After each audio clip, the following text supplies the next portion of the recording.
There's a seed that creates your exact dream from the night before. It started as a rumor in a Discord server. Buried in a random thread, someone posted, "Type your dream into the seed box. It'll generate what you saw." I thought it was a joke, an ARG, some attention grab, until I saw people responding with screenshots. Places they claimed matched their dreams exactly. One showed a castle with staircases that never touched the floor. Another had a sky made of nether portal blocks glitched into clouds. And someone posted, "The cave was identical. Even the voices were there." I didn't believe it, but that night I had a dream, a weird one. I was running through a field. Flowers were growing in spirals, tall enough to block the sun. There was a river that ran uphill, and in the distance, a stone house. Simple, silent, glowing red through the windows. I didn't go in. I just stood there, knowing I wasn't supposed to be there. I remembered everything when I woke up. So, for fun, I typed the dream into the Minecraft seed box. Spiral flowers, uphill river, red house. I hit create world. It loaded, and immediately my heart dropped. I spawned in a flower field, but the flowers weren't random. They were growing in spirals, perfect spirals, just like the dream. The river was there too, and it wasn't flowing downhill. It was being pulled upward, like gravity didn't exist. Then I saw it, the stone house, far in the distance, no path, no terrain generation to explain it, just sitting there, glowing faintly through the windows, just like my dream. I told myself it was a coincidence, a lucky terrain glitch.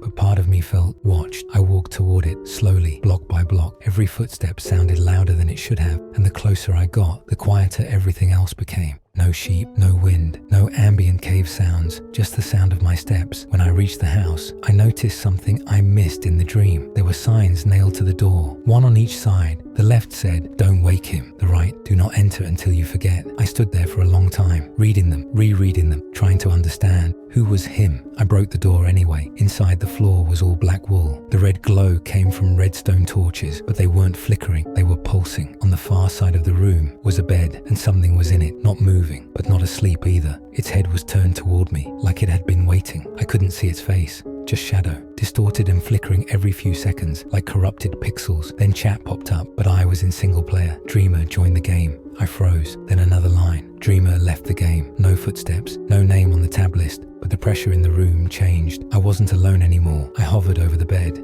It had a name tag. "You, if you stay too long." I logged out immediately. That was enough. But the next night, I had the same dream, except this time, the red house was closer. I could see it before I even started running. And this time, I went inside. The signs were there, but the text had changed. The left one read, "Too late." The right, "Now he knows you." I woke up gasping, drenched in sweat. When I opened Minecraft, the world was still there. Same name, same seed, but the thumbnail had changed. The red house had moved. It was at spawn. I loaded in. It was true. The house was right there. The uphill river was gone. The spiral flowers, all dead. Above the door, a third sign had appeared. "If you dream again, he wakes up." I deleted the world, deleted my entire .minecraft folder. Next night, same dream. But now, the house had no roof, and something was standing in the bed. Not lying, standing, perfectly still. I heard footsteps in the dream, but I wasn't moving. When I woke up, my mouse was hovering over the Create New World screen, and the seed was already typed in. Last night's dream. I never typed that. I shut down the PC, hard reset, unplugged everything, tried to forget, but every time I close my eyes, I see him, the thing in the bed. No face,